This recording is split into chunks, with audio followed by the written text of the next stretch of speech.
guys, I'm Ian, and today I'd like to talk to you about an idea I've had for maybe close to 10 years now, and could be world solution. So if you look around today, there are lots of movements and people coming together to try and figure out how to solve all these problems in the world. Groups like Ubuntu or TVP, if you've heard of them. And my idea involves digital currencies.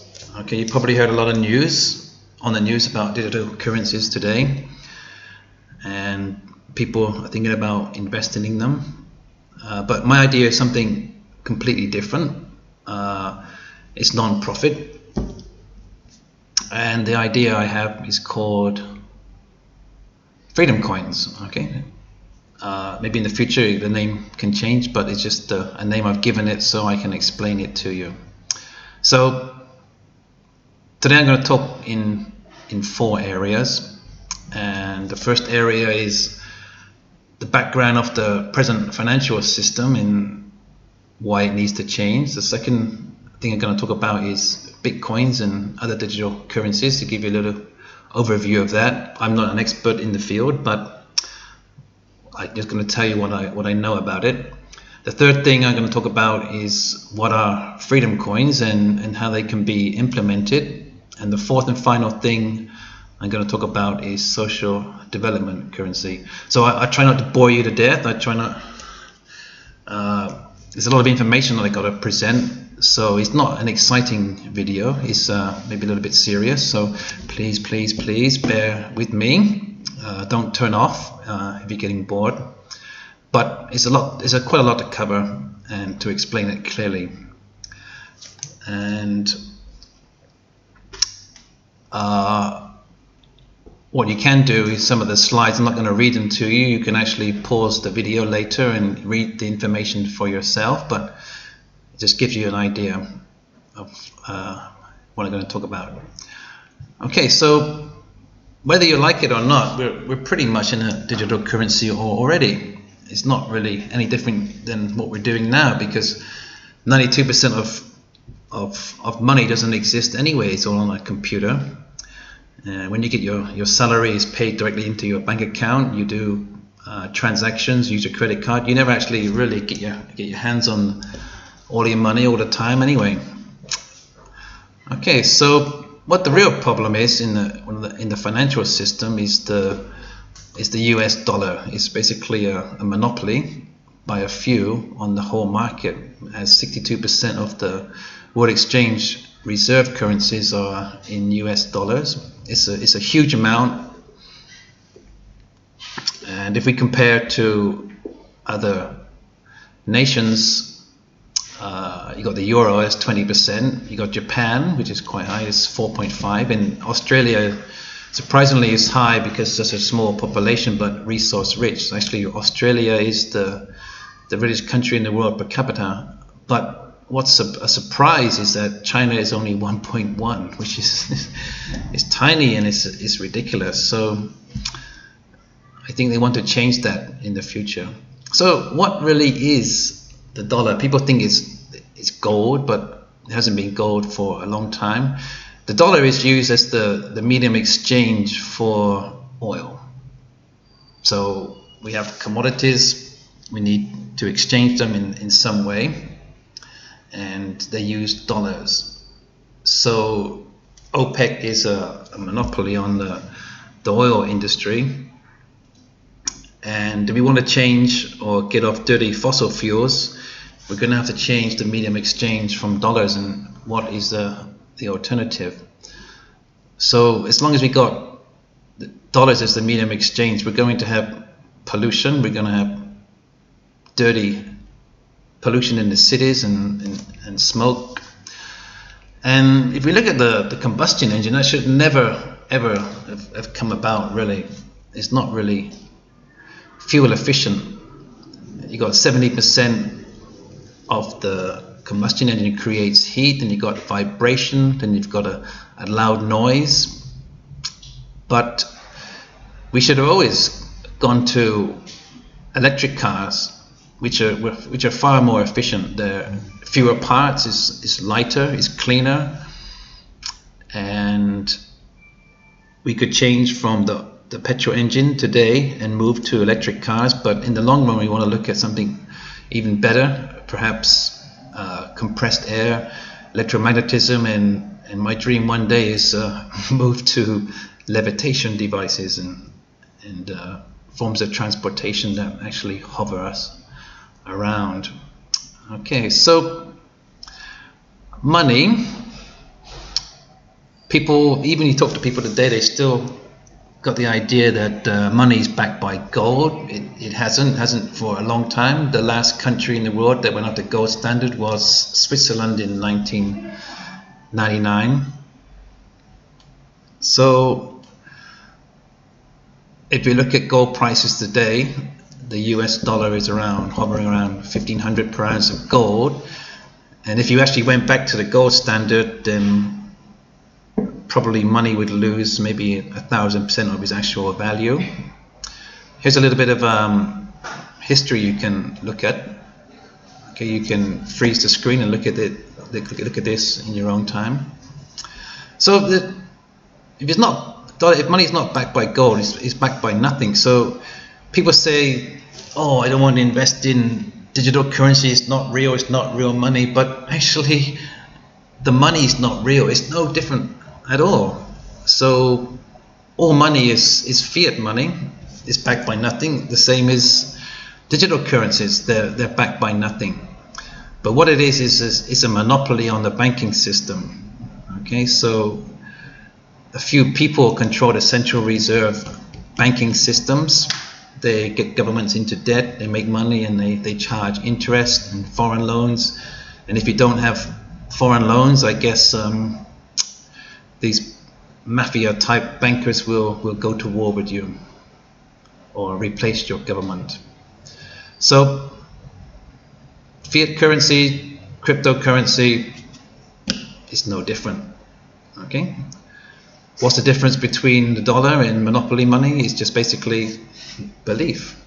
If I made money and put my face on a piece of paper and said that was money, you would say I was crazy. But the people that run the financial monetary system is no different. Yeah. Okay. So in the past, the money was actually backed by bullionism in terms of silver and gold. And look at the differences here.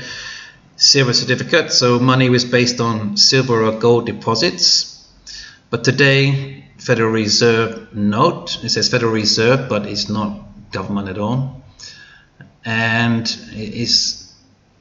the US dollar is a bill, it's a receipt for debt. Okay.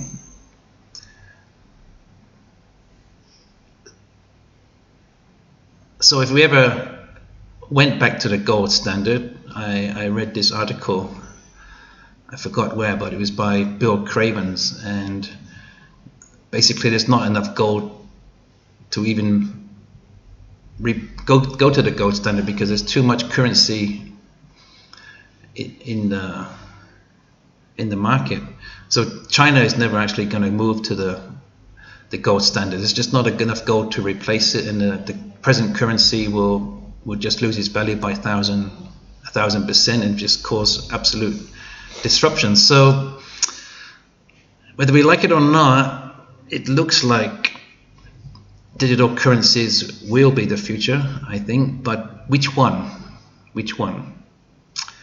I saw this very interesting billboard sign at Suvarnabhumi Airport in Thailand. Yeah, it says RMB, new choice, the world currency, China. Yeah, so that's basically, if you know what economics really is, it's not about stock shares and debentures and all that kind of stuff. It's basically who's got the biggest gun controls the money supply. That's all it is. Yeah.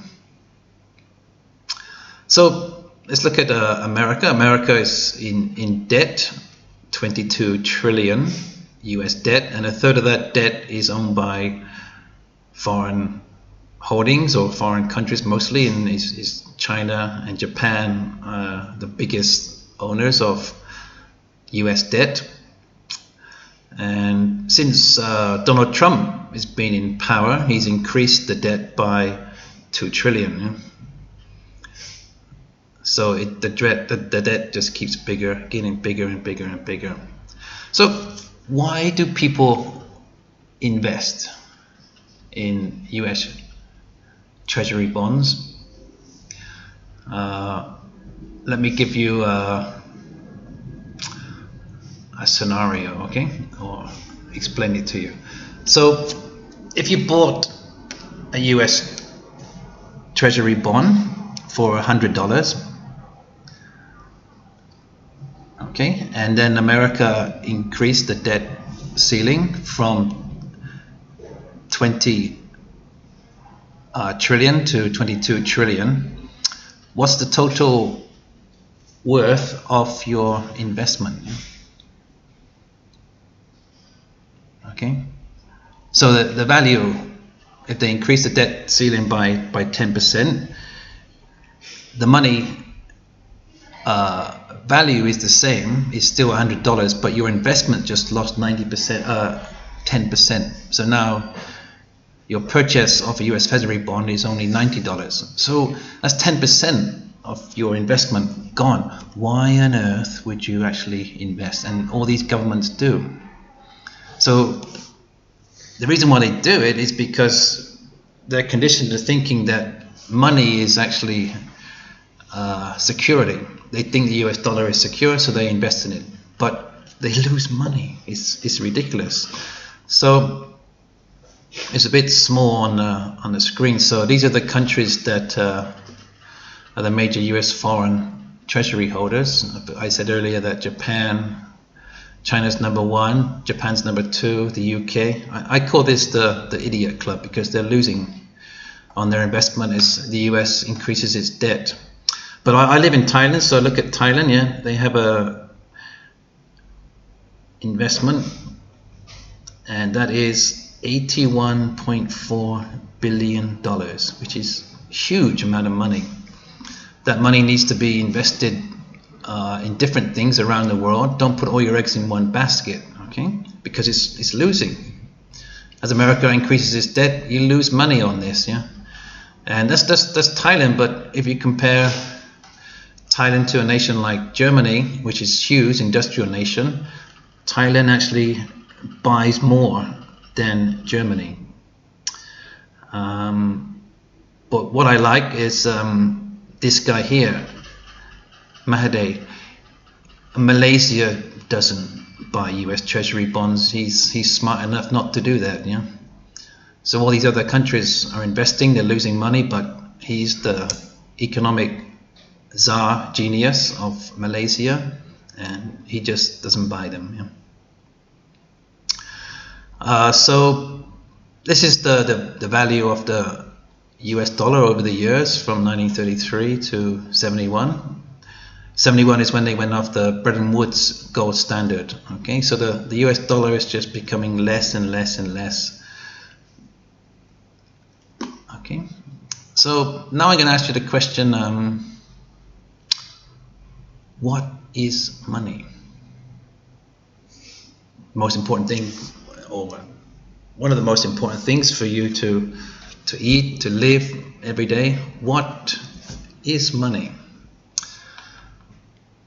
Money is not actually the power. What money is basically hypnotizing people. So basically everybody who believes in the US dollar is actually money or the currency.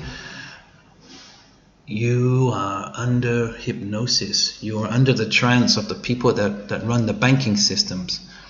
But when you talk to most people, you're not talking to people because they've been conditioned the way they think. Most of the time you're just talking to Mr. Smith. You know? So all money is what you can make people believe is money. So what we need to do is getting people's mind and change the way they think what money is. Okay, then that's what I'm going to talk about with with Freedom coins a bit later.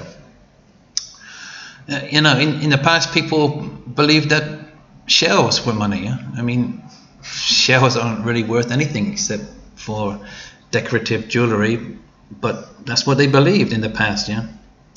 So it's these guys or these families that run the Federal Reserve cartel,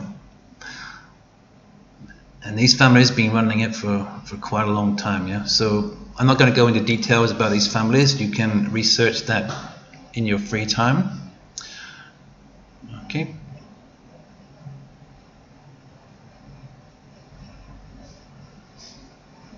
So you can just freeze this slide and do your own research about the people that actually run the world and the banking system. Okay.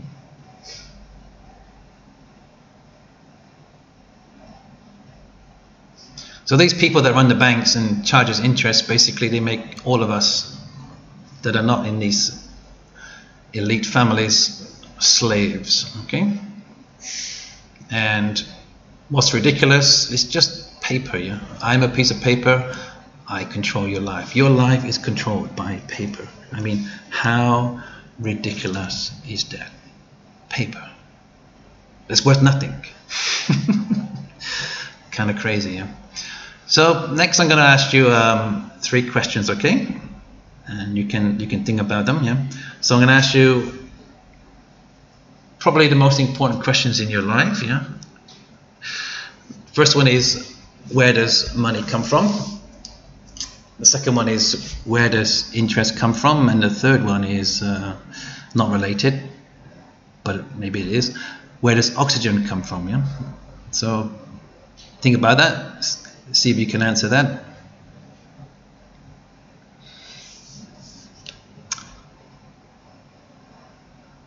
Okay, so I'm going to move to the third one first.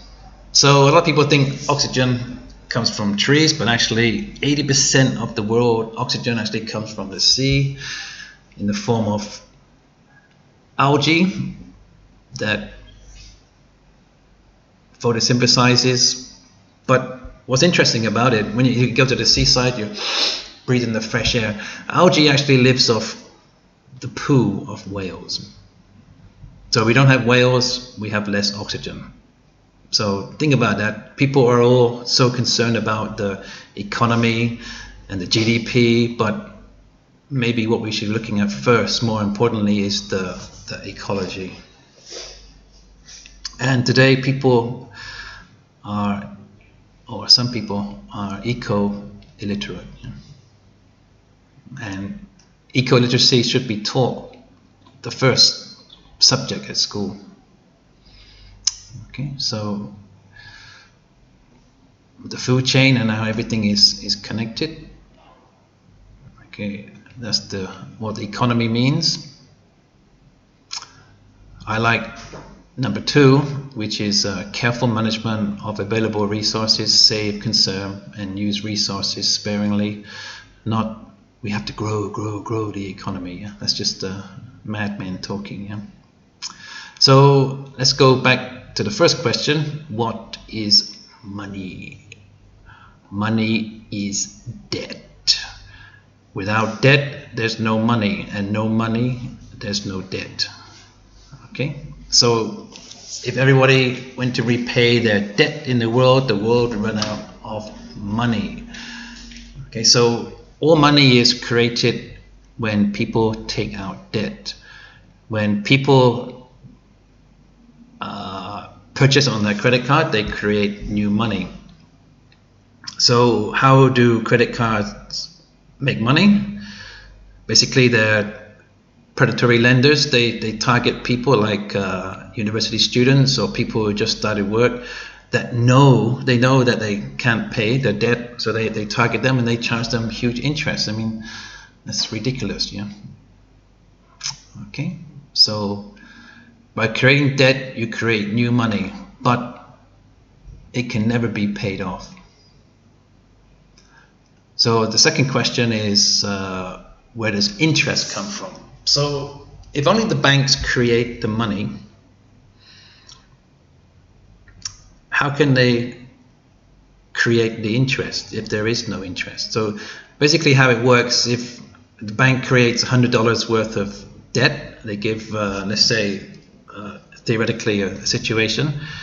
You got the farmer, the hairdresser, the mechanic, the pizzeria, real estate company, wholesale outlet, carpenter, dressmaker, grocery shop, and gourmet shop. So they all took out loans from the bank, $10 each.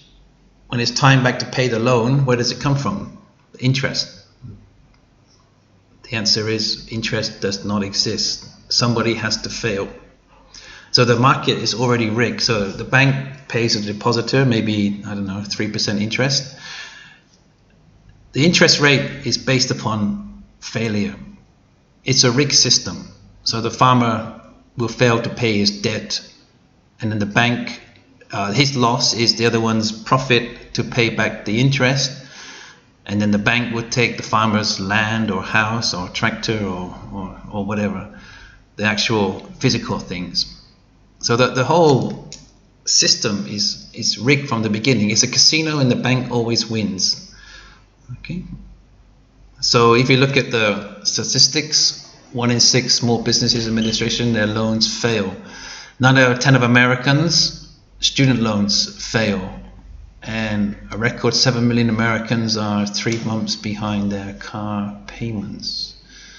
Okay, so there's too much debt and the debt can't be paid. So it's predatory.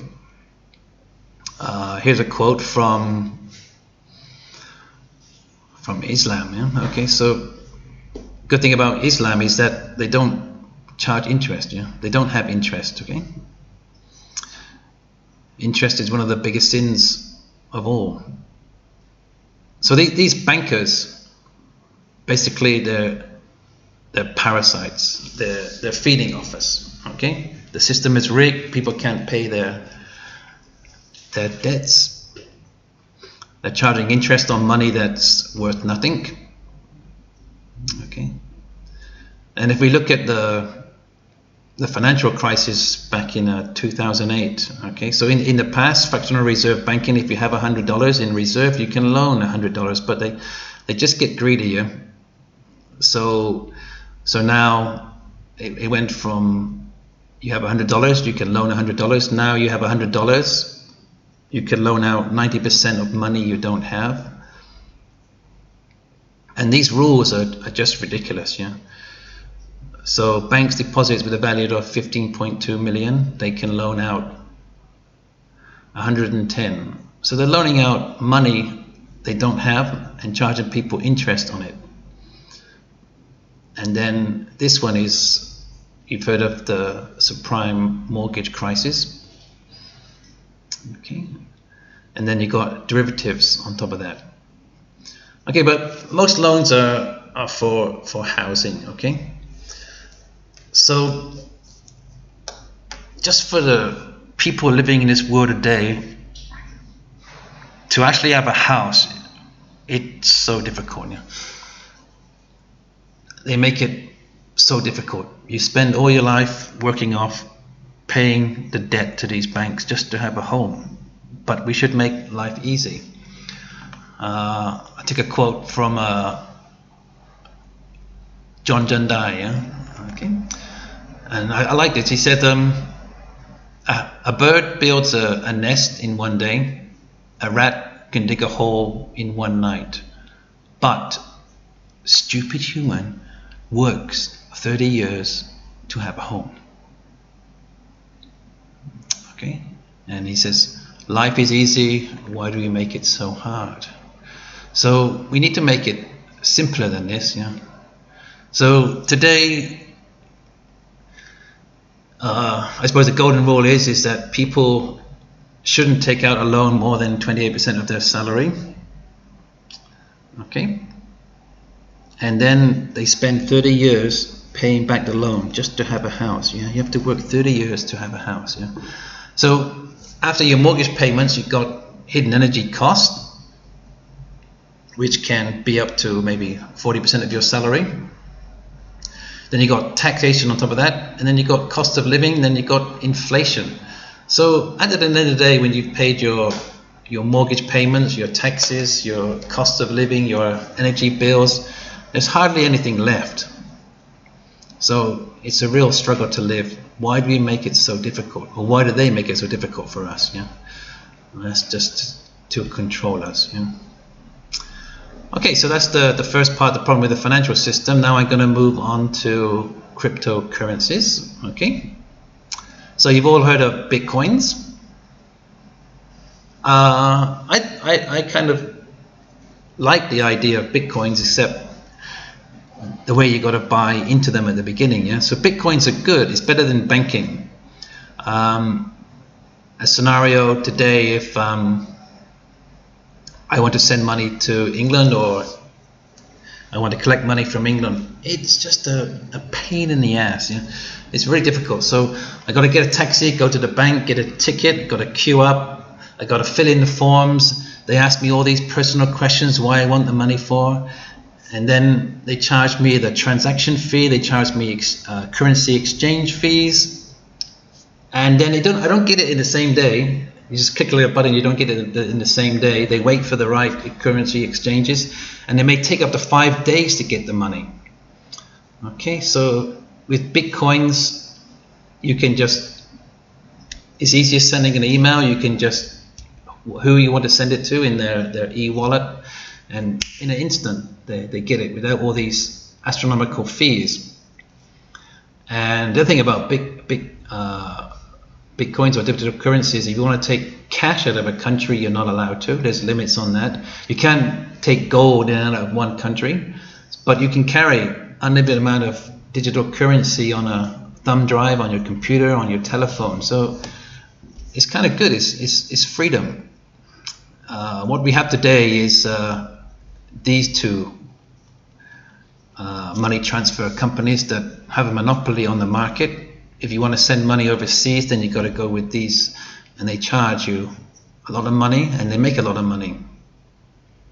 Okay, so I'm going to ask you a question to try and understand digital currencies. Okay, I think some people know. I'm not an expert, but this is what I've just learned from a little bit of research. So I'm going to ask you a question. In your area, in your hometown, how much is a cup of coffee today? Okay, so think about how much it costs today.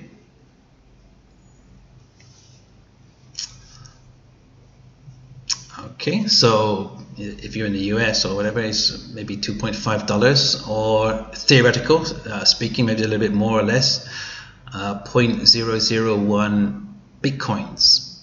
Okay, this is not exactly, just theoretical.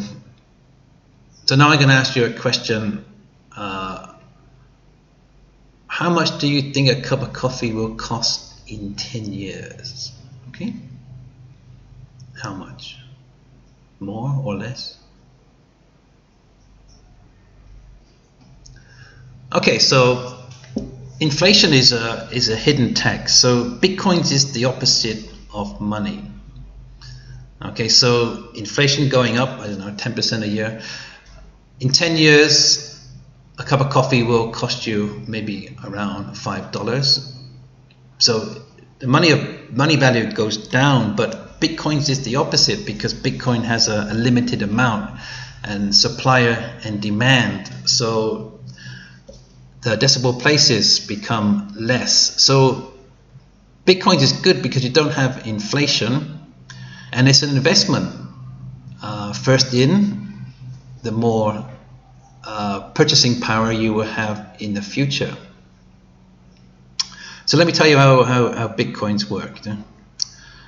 Okay, so it's divisible into decimal places. Okay, so it breaks down. Okay, so in this case it's 8 decimal places. There can only be ever 21 million Bitcoins. So money is unlimited, but Bitcoins is limited. So it's the opposite of money. So there are 21 million, and as the supply and demand changes in the future, the purchasing power will become more. Another way to try and work it out is that today is around 7 billion people on the planet. If you divide that by the available bitcoins, which is 21 million, that is 0.003 per person. So there's a tiny amount of bitcoins available for each person on the planet. So you could, if it does work, I don't quite think it will work, but if it did work, if you had one bitcoin, that's works out that you will be basically a millionaire in the future with just one bitcoin. Yeah? So if you got money, it might be worth thinking about buying a little bit. Okay, so you can look at this slide. So that would be bitcoins in the future. Yeah. So a cup of coffee today, buying bitcoins in the future, it could be worth $1 million. Yeah. Okay.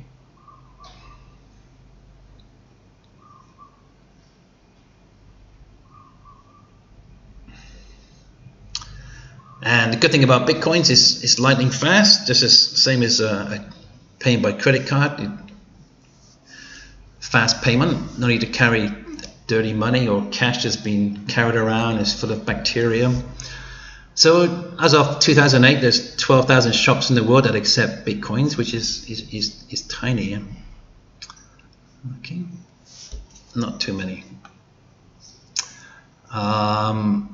So 17.79 bitcoins have already been purchased, and there's a maximum of 21, so there's not many left. Okay, so now I'm going to tell you what I don't like about bitcoins. Okay, and that is Bitcoin mining. So the good thing is that they limit amount of what a person can purchase, or they did. So what's happening now is that people are making money. They spend all their time mining bitcoins on a computer. They create a massive amount of bitcoins and sell it to the rich people who buy it with their free money they get. So at the end of the day, the rich are going to win, and massive amount of electricity is used mining these bitcoins. And so in the past, allowable was 25,000 weekly, but that's changed to 25,000 daily. Yeah? So some guy on a computer is buying lots and lots of bitcoins, he's mining it, he's going to make, I don't know, 5-10% on the deal and sell a whole lot of it to the rich guy. Yeah? Okay, so these are the main players in the Bitcoin market and transactions and all that. So I asked you earlier what gives money value, and as I said, the US dollar, people think the US dollar is secure, so they buy that as a reserve currency. Okay, so what gives value money? I said security. Okay, it's security that gives money value. So are digital currencies safe? So if they're unhackable, the value of the currency will be more. So future kids, if you want to get your child to learn something in the future, crypto programming could be a good field to get into. So you have lots and lots of these different currencies. The one that's least likely or unable to be hacked will be the one that has the most value in the future. Okay. Now look at this guy. You all know him. He says, I'm not a fan of Bitcoin. Yeah? I'm not a fan of Bitcoin, but he spends millions, if not billions, in the field, in the blockchain. Yeah? What's ironic, because he's Chinese, but all this currency market was all started in the first place by the Chinese. They created paper money. And paper money is basically used so the imperial dynasties or the emperor of China, only he can be the rich one and everybody else is just common. So paper money is a way to stop common people being rich. Okay, so there's bitcoins, there's Litecoins. Okay, as I said, you can pause the video and read this in your own time. There's Facebook Libra coins, and this is a very interesting one. Ethereum, and that logo is very interesting if you're an awake person. Okay.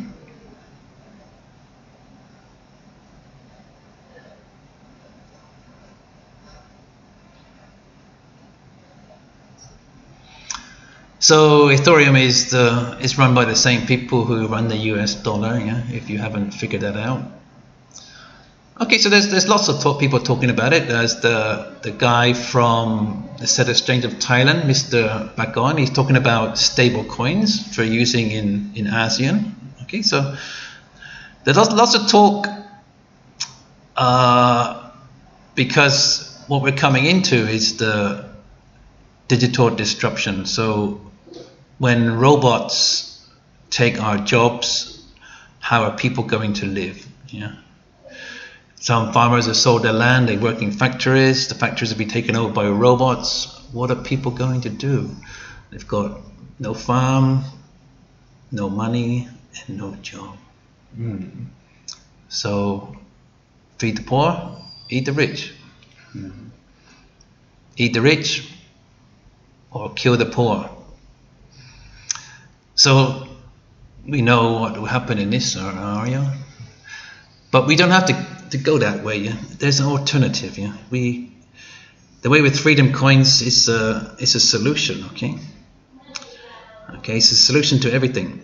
It can stop the currency wars, trade wars, and make the world a better place. Yeah, so you could implement a pilot project of Freedom coins, which I'm going to talk about a bit later, in countries that have lost everything. Yeah? Their money's worthless, they've got nothing else to lose, but maybe it's not a good idea to start up in a corrupt country. Yeah? Maybe a country like Costa Rica or Bhutan would be a good place to do a pilot project for my idea of Freedom coins. Yeah, you've probably heard of Universal Basic Income, UBI. Okay, people who don't have a job, the government gives them money, but I don't like this. This is just it's charity. It's basically the way to keep capitalism going by giving charity to people that don't have work, and people are not going to live. They're just going to exist. They've got enough money to pay for their food, pay for their rent, and pay for their bills, and that's it. Yeah.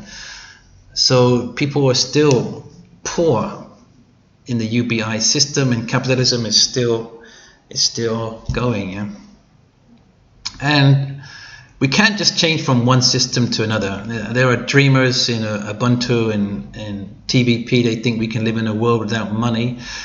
Yes, eventually, but you just can't change from one system to another. So with my idea of Freedom coins, this is maybe a way to make it work.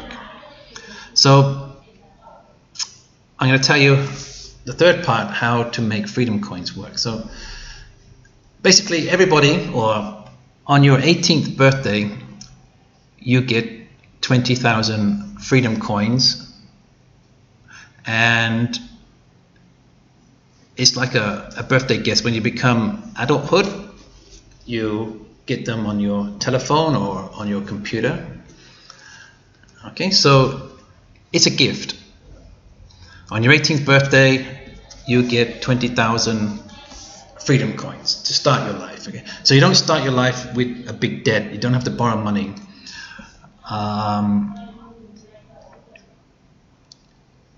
And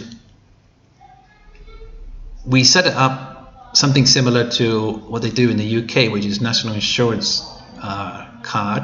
They give you your number, your passport, and your security pass for your new Freedom coins.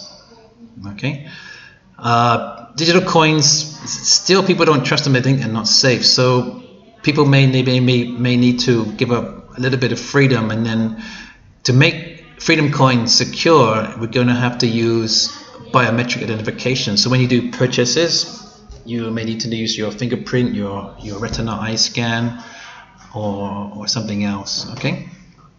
So when you're 18, it's a gift, and money is for the people, by the people. Okay.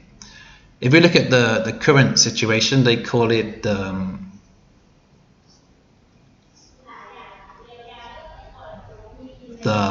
trickle-down effect, which is basically the rich get the free money, the money goes into the system, and the system is rigged through corruption, and they take that money to the overseas offshore bank accounts, Panama for example, and in the day, because the working class people, they never get the money. They never really get a very, very small percent of that, and by the time they get it, they got to pay all their bills. Okay, so let's go back. On your 18th birthday, okay, you will be given a gift of 20,000, and if you're older, obviously you get a bit less because you're not going to live as long. Okay, and the Freedom Coins, it has to be independent from government. It cannot be a corporation. Okay, so the recruiting part of it, you have to find good people and do background checks. Okay, so it has to be not a country, not a government, and not a corporation. So it's an independent regulator of people that run the Freedom digital currency system. Okay, so on your 18th birthday, you start life. Okay, it's a gift, and you can do what you want. You can open your own business, your own workshop to buy your own tools. You can take the money to study. You can buy a house. You can buy a car. Open your own business. As I said, you can do your own eco garden or sustainable gardens. Open up a little workshop. Young people travel, get experience. Yeah, learn about the world and come back and then start work. But you don't have to have a debt to do it. And you can buy a house. Okay, so we want to re-evaluate life, and 20,000 bitcoins, what is it worth, and what you can do with it. Okay, so theoretical, I try to do a comparison of what 20,000 bitcoins would be. Okay, so for 2,000 Freedom coins, you could purchase a nice 3 to 4 modern house with that value. Okay, so that's only 10% of all your assets. So it's not like today 30% where you got to work your life and 30% of your assets pay for a house. Okay, so in today's money, that may be roughly around $250,000 for a nice house, and the total value could be around something like 2.5 million. So that will move people from poor working class up to higher middle class status overnight, with 20,000 digital Freedom coins put onto your telephone. Okay, and what we see in the world today, minimum wage, all these people on minimum wage, just enough to live. I mean, people got to work 2, 3, 4 jobs just to get by, just to survive, yeah, on the minimum wage. So people talk about minimum wage, but what they don't talk about is maximum wage. So what I'd like to do, if we could set up Freedom coins, is that you have a maximum. Nobody in the world can have more than 50,000 Freedom coins on their phone or in their account. Okay, and once someone accumulates that amount, then they have to give it to their family. They can give it away with inheritance. They can give it away as donations. Okay, or they can crowdfund. Okay, I see many people asking for money and many good projects I would like to contribute, but I can't give it because I don't have enough money to give it. But if you have Freedom coins, people can donate to good ideas they believe in. Okay, so we should cap the amount and have a maximum wage. Okay, but today rich people, they can still keep their assets, their current assets and the current old currencies in the market. They will still exist for a while until this transition happens. Okay, but with this, you end monopolies, you end corporatocracy, and you end the totalitarianism which we have in the current day system. Okay, a few people control or have a lot of power and very wealthy, while the majority are just trying to scrape a living. Yeah.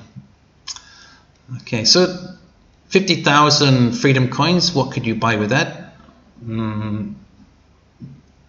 Roughly, you could buy 25 nice family homes with that money. Yeah? So it's a lot of money, 50,000 Freedom coins. But you have to ask, who needs 25 homes? Yeah? Maybe if you do well, you're successful in your business, you have 3-4 homes around the world, but no one needs 25 homes. Yeah. So the problem today is that we have greedy people that want power, and they're addicted. Yeah. So basically, the people that are greedy and want power, they're sick. Okay, they have a mental illness. So these people, they need to go and see psychiatrists to solve their problems. Why they want to be greedy? They're not happy people at all. Yeah. So fulfill your need, not your greed. And these people they're not happy. Yeah? So if you live in a luxury condo or a nice big house and you look out around you and there are slums and rubbish and pollution, deep inside you're not going to be happy. Yeah? Okay. They may tell themselves they're happy or trying to pretend they're happy with their photos, but they're not happy. Yeah? So if you want to be happy, the happiest people are the ones who make other people happy. Yeah? Okay. These are some of the richest men in the world. I'm not rich, but I'm a lot happier than these guys, I tell you. Yeah. They don't look happy at all. Yeah. They look miserable as hell. Yeah. They're suffering. Okay.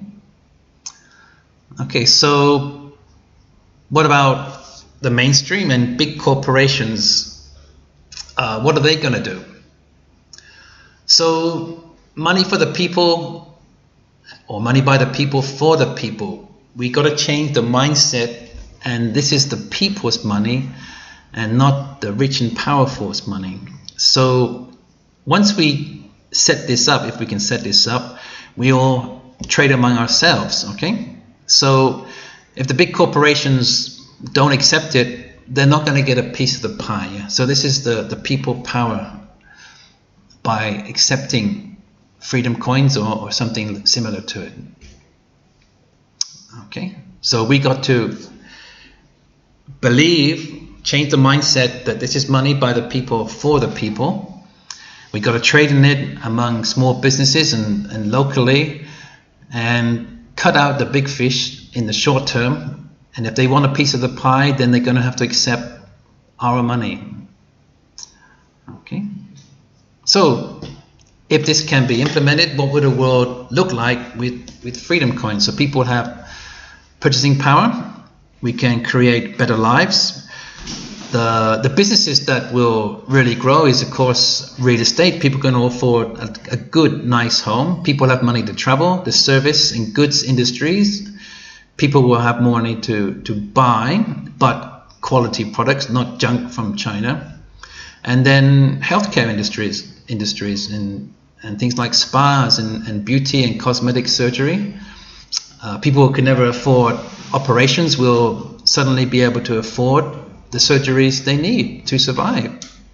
So, theoretical speaking, these are the big players that will benefit from Freedom coins. And one I can see is real estate, tourism, and goods and service industries. Okay, so a lot of people will travel because they got more money, and people can set up small guest houses, little hotels, boutiques with the money they get from Freedom coins, and more diversity in local areas, more tourism. Okay, so real estate will be the big player, and today this is how the real estate factor actually works. Is demographics, the number of people live in the area, is interest rates, is the economy, government policies and subsidies, and what is the best investment, or what is the current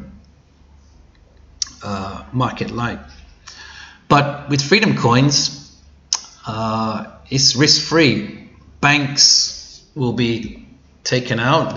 Banks that fear giving loans at the present, people fear to take out loans in case they can't pay.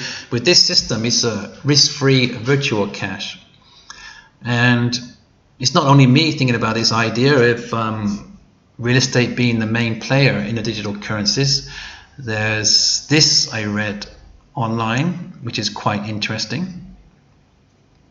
Okay, but this is profit-based from the beginning, so I don't agree, but the idea, the concept is good. Okay, so real estate, goods and services, health and tourism, if these groups support this new kind of digital currency, they will be the benefits, because these markets will boom. They will get a big piece of the pie, and basically they will become the banks. Okay, so they don't run the digital currency, they only support the regulated systems to set it up in the beginning. Okay, and they will win-win-win. Okay, so Freedom coins, it has to be non-government, it has to be non-profit and totally regulated as an independent agency for the people, by the people. Okay, let's just give you a scenario of real estate. So real estate is a big, but not that big, not as big as it should be. So this is just an example of British Columbia in the United States. And this is probably one of the largest percentages of real estate in an area. So you got real estate, rental, leasing, construction, manufacturing, and healthcare. Real estate is 18% there, which is quite a lot. But what people forget is that the logistics behind it is a big part of the real estate, and it's what keeps economies alive. In Thailand, real estate is a very tiny amount, is around 5%, which is tiny. Yeah? Okay, so around the world today, real estate, the total value of real estate is worth 3.5 times of the global GDP, and 44% of property is owned by just 17%. But with Freedom coins, that would change. Everybody can afford nice homes, so that would really change the economy and the world. Okay.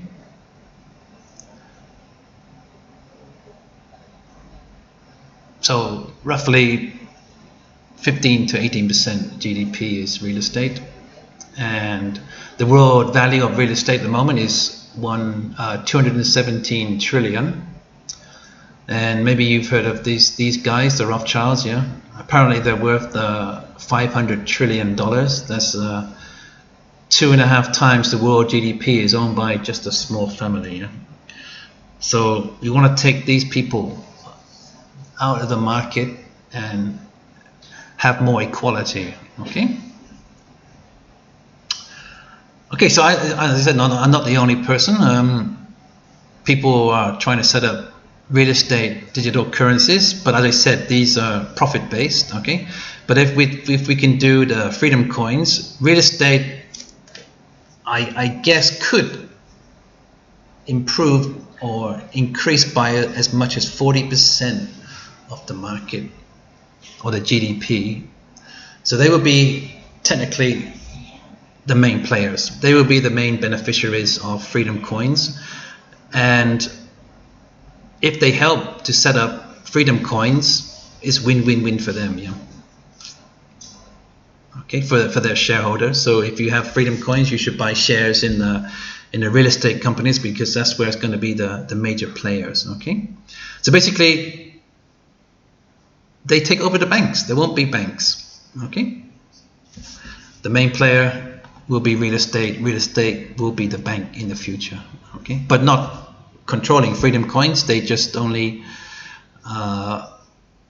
support the setup, and then the system will run by itself later on in the future. Okay, so how to make Freedom coins? Well, I'm not an IT expert. I have limited knowledge in this area, so this is just an idea I want to present to good people in IT or programming. So at the end of the day, it's a message I'm giving to people in IT who actually care about people, who actually care about what's happening in the world, and to make the world a better place. So this is a call out to people who work in IT. If you see these videos, share it among yourselves. You can work together. You can, if you like it, if you think the idea is possible, you can create your own seminars, workshops about how you can do this, how to set up a prototype model, how it could work. So I'm just giving the idea. I'm not smart enough, powerful enough to put all these pieces together. It needs a lot of help. Okay, so I'm going to share with these groups, the Venus Project, Michael Tellinger for Ubuntu. He's done fabulous work, lovely guy. Venus Project was set up by Jack Fresco. Okay, and a guy I highly respect. He's been doing a lot of work. He's been on radio, he's on the web, and he's got the idea of Free Money Party, which is in the UK, New Zealand, America, Australia. So if you guys already, it's already a political movement. If you can take my idea and implement it in your system as well, sharing ideas, all working together, it is a possibility, I think. Okay. So thanks for the guys who and girls that have been doing a lot of work trying to make the world a better place. Okay, so we got to get the mindset of we're the workers, we're the slaves. We got to change the mind. I like this quote here. Yeah. So we got to be the directors of our future. Yeah.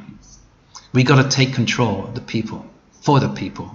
Okay, not the parasites. Okay. So I don't think it's that difficult. You see, look at countries like Africa, developing countries, they all use digital currencies. They don't they don't use banks. People live in remote areas. What happened is the guy from the village, he takes a truck, goes to the bank, tops up his phone, and he goes back, and then he charges a small fee to give it to his friends for his troubles and pays for his transportation. So it is possible, yeah. Okay, and I think if the IT people want to do this, they want to work as a crypto programmer, take people out of the blockchain, start them with a bonus. Okay, if you're an IT professional or a programmer, you want to work on this, you automatically get a bonus. Okay, which is a quarter of what everybody else gets in the beginning, yeah? More. So that's a lot of money just to start. So it's an incentive to make it work, okay? Because you already get a nice bonus before you even start. And you want to make it work because you want your bonus to actually count for something. So if you're in IT, you like my idea, and you think you can talk to people and recruit people from the blockchain, mix new ideas and find out how it can work, I think good. So the world is run by a very few people who are very organized. The people, us, we need to get organized, okay? Right now we're in a mess. We're arguing about everything and all kind of things. The world is in a mess. So it's time to get organized, yeah? And what would the world look like with Freedom coins? So people have money. some concepts from the Venus Project. Okay.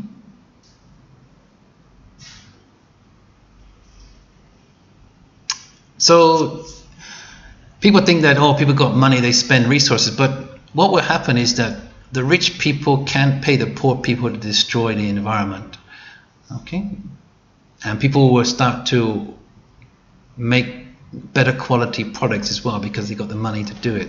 So I don't think the ecology will be affected by consumerism, by people that suddenly have got more money. And eventually, when people are happy, they've got sufficient needs, they won't be talking about money. Yeah? It'd be more of a world that's RBE. But we can't just go from capitalism to RBE overnight. It takes time. This is a stepping stone, okay? So just some ideas if you don't know what RBE is. You can freeze the video. Okay, so this is what a world would look like if this idea can work, be implemented. Freedom coins would be a world with no debt, no interest, no mortgages required. You can buy the house today. No student loans, no credit cards, no trade war, no currency war, no real war perhaps, because they won't be able to borrow the money to have the war. Okay, the people will control the money. They won't be able to make the government have debt to pay for wars. Okay, so this could save us. Okay, less crime. Most crime is poverty. Okay, no inflation, no bubble and burst economy, no recession or great recession.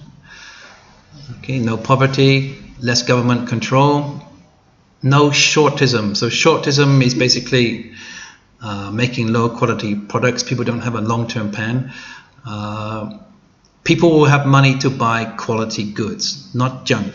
Okay, so everyone can afford quality brands that last a lot longer. Okay, so we shouldn't buy and sell crap. Okay. Okay. No monopolies, big corporations controlling. They'd have to distribute their shareholdership among people. So the current system will kind of link together in some way and then phase out eventually in some ways. So large corporations will have to distribute some of their shares to other people to balance it out. Okay, we don't need bankers. Bankers are gone. Accountants, bankers, auditors. These people, they create nothing. Okay, they're just living in an abstract world. They don't contribute. They don't help anything. The IT people will be the new bankers. Okay, they don't need to work 2 or 3 days a week just to make the systems run, regulate, and make it work. These people, they don't do anything. They don't make anything. It's a fantasy, abstract world. Useless. We won't need insurance. We've got money to pay for our hospital bills. If we have a car accident, we've got money to pay for compensation.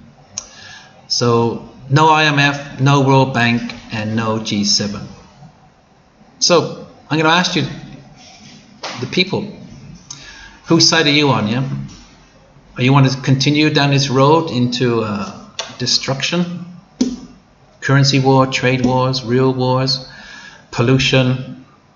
Or do you want to change the way you think and join the transition team? Yeah. So that you have a choice. Yeah. Choice A or choice B.